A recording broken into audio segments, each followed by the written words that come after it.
오늘 우리에게 주시는 말씀은 마태복음 28장 11절에서 20절까지의 말씀입니다.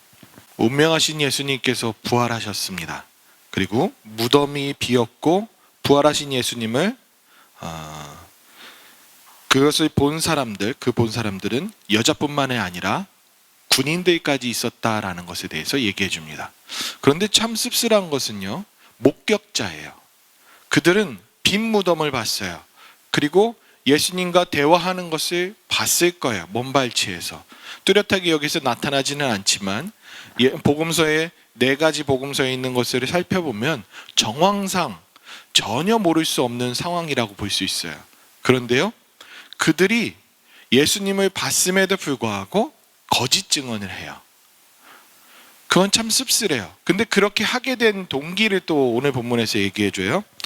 11절에서는 여자들이 갈 때 경비병 중 몇 사람이 성에 들어가서 모든 일들이 대제사장에게 알렸대요. 그러면서 장로들과 함께 모여 의논하고 군인들에게 무엇을 했다고요?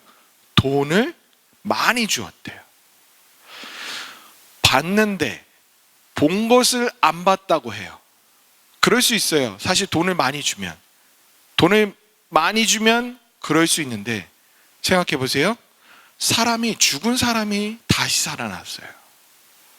그리고 메시아라고 하고 온 동네뿐만 아니라 예루살렘뿐만 아니라 온 이스라엘 다 뒤집어지는 그런 사건이 일어났음에도 불구하고 돈의 양심을, 돈의 그 기적을 팔아버려요. 여기에서 우리는 깜짝 놀라지 않을 수가 없어요. 사람이 어쩜 이럴 수 있을까?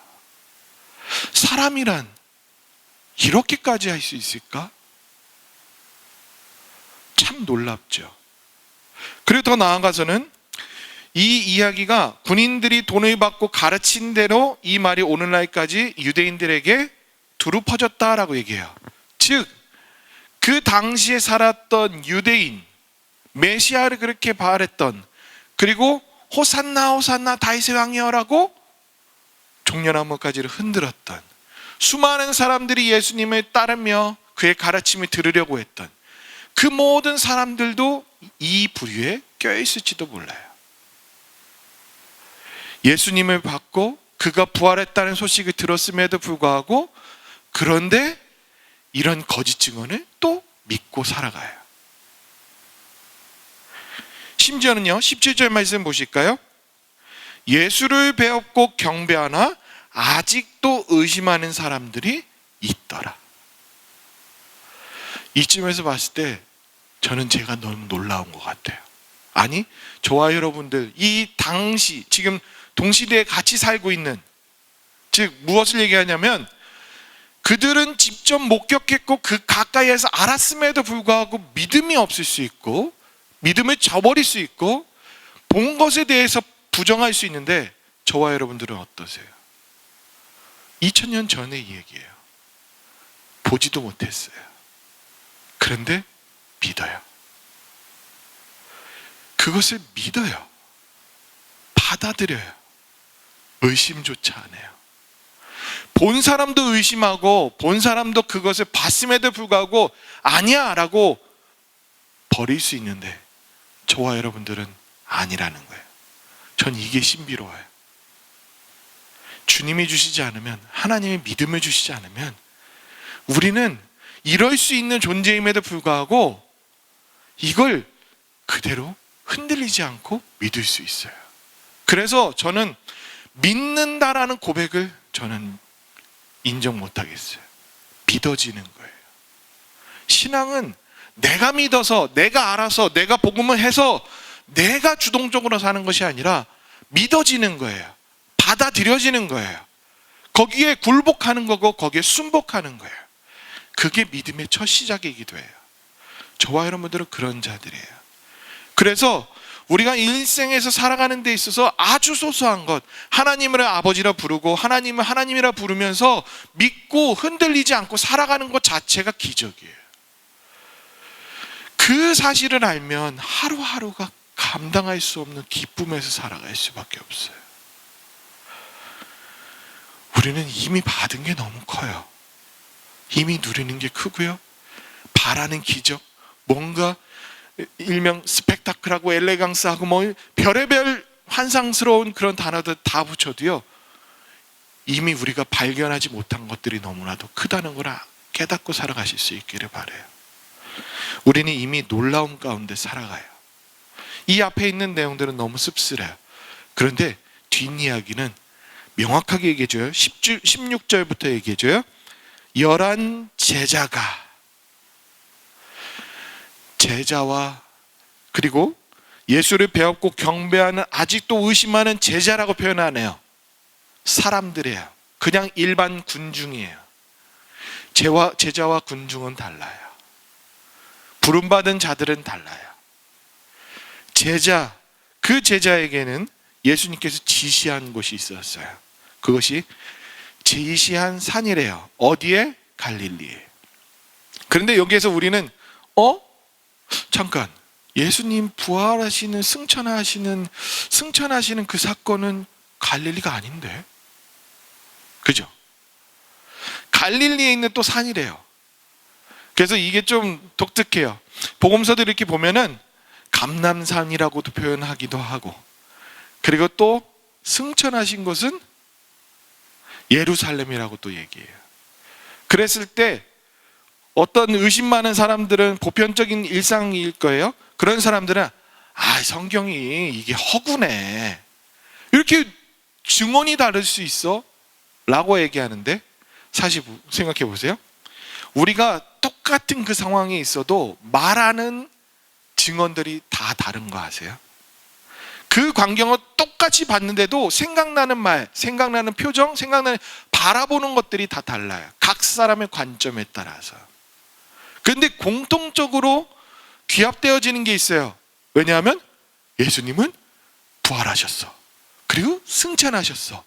근데 그는 승천하시고 나타나 보이셨고 또 오셨어. 그 이야기예요.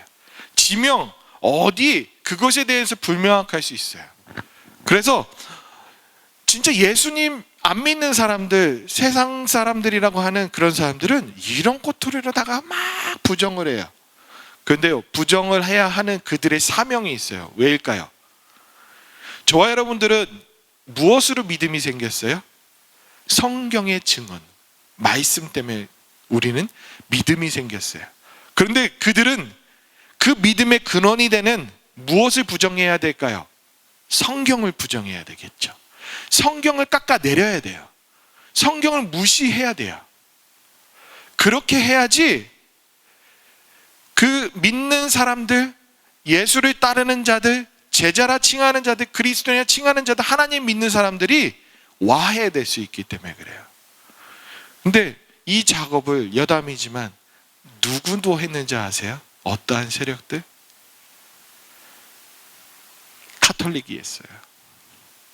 왜냐하면 종교개혁을 했을 때 그때의 카톨릭과 개신교가 서로 싸우게 되는데, 개신교는 지금까지 교회라고 했던 데서 개혁을 하고 잘못된 것을 잘못됐다라고 하고, 거기에서 그들의 가르침이 명확하지 않고 성경이 맞아, 말씀이 맞아 하면서 종교개혁을 일으키는데, 그 기준이 뭐였냐면 성경이었어요. 성경이었고, 성경을 번역해서 각자 읽을 수 있는 것으로 만들어주니 사람이 변하기 시작했어요. 그래서 그 전에 성경을 번역했던 거는 200년 전에도 있었어요. 그런데도 불구하고 왜 마틴 루터가 했던 1500년도 때, 16세기 때 그 일들이 일어났냐면 인쇄를 했기 때문에 그래요. 책을 인쇄를 해서 다량으로 책을 발간할 수 있게 됐어요. 그러니 직접 말씀을 본 자들은 깨닫고 믿음을 갖고 흔들리지 않는 확고함이 생겨져요. 그런데 그것을 바라보고 있는 구교라고 하는 천주교에서는 어떻게 했을까요? 성경의 권위를 까내리려고 해요. 오늘날까지도 자유주의 신학의 그 계통 가운데서 어디에서 가장 그 일들을 힘썼냐면 가톨릭 신학자들, 가톨릭 세력들이 그것을 많이 했어요. 그건 역사의 씁쓸함이죠. 그런데 제가 얘기하고자 하는 것은 무엇이냐면, 성경, 하나님의 말씀은 가장 하나님을 하나님으로 가장 뚜렷하게 계시해주는 그 방편은 오직 성경밖에 없어요.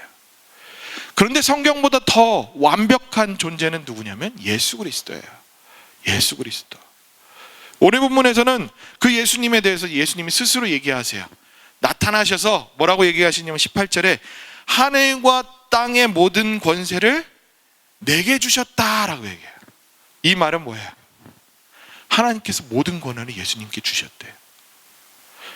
그래서 장차 그가 오실 때는 심판주로서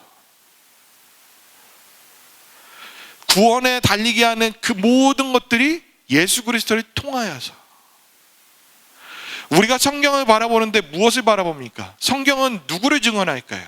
진리를 가르쳐주고 그 진리이신 예수 그리스도를 얘기해 주세요.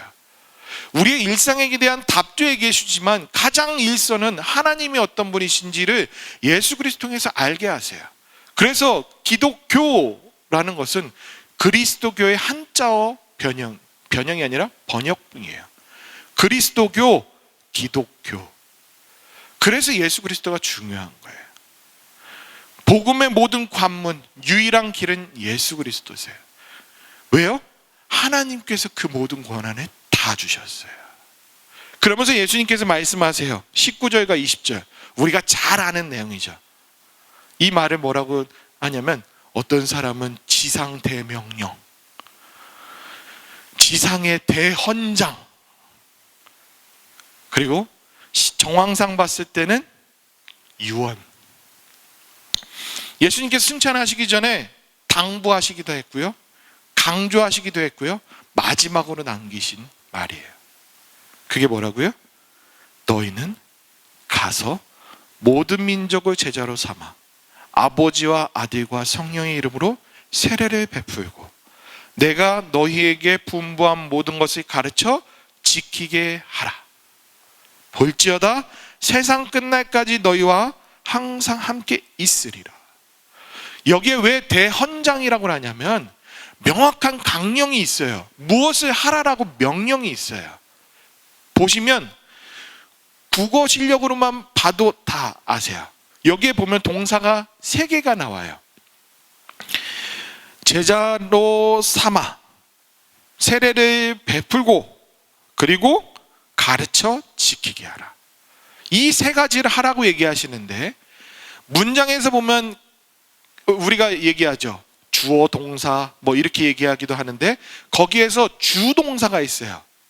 우리가 말을 하다 보면 나는 뭐 막 얘기를 해도 뭐뭐 할 것이다 라고 하는 것이다라는 하나가 있잖아요. 그 동사가 무엇이냐면, 그 동사라는 것은 아주 중요한 주요점인 건데 그것이 뭐냐면 제자를 삼아라는 단어예요. 세례를 베풀고 가르쳐 지키되 종국에는 제자를 삼아라, 이거예요. 이걸 누구에게 주셨냐면 제자에게 주셨고요, 오늘날 그리스도를 따르는 자들, 본받는 모든 자들에게도 해당되는 명령이에요. 그렇다면 저와 여러분들이 이것을 완수하고 살아가셔야 돼요. 그랬을 때 뭐를 하라고요? 가르쳐 지키래요.